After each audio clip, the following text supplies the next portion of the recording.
My name is Glennon, and I'm an artist. I make photographs and performance pieces about identity and how the presented identity is often different from the hidden identity. Here at Centre Pompadour, I've been working on a project about suppressed histories. So it's similar in that it's what's being presented as the identity of the United States, and then what is kind of an example of how they're using that identity to maintain oppression in the country. I am looking into lunar landing conspiracy theorists and trying to present them as enviable characters that are willingly questioning everything that's being put in front of them. Basically, within that framework,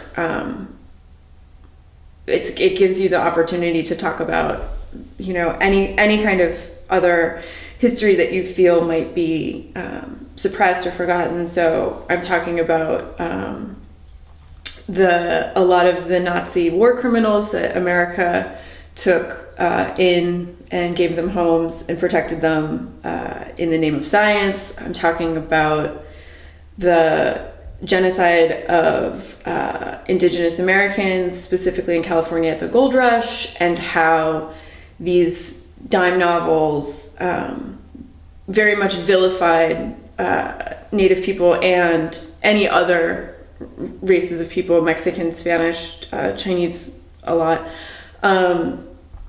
and how that was done using these dime store novels to create a myth of the Wild West and a myth of the cowboy, and this idea that there is a white hero, white male hero, which is completely bullshit.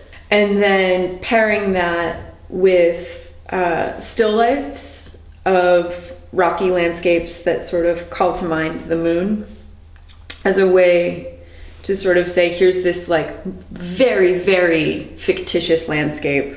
And I'm hoping that when it's put together with the text, this like absurdist representation of a landscape will parallel the, absurdist presentation of these myths, these American myths that you can knock down very easily. And what's really incredible about conspiracy theory is it is constantly shifting to accept criticism and then use it as a way to bolster their argument.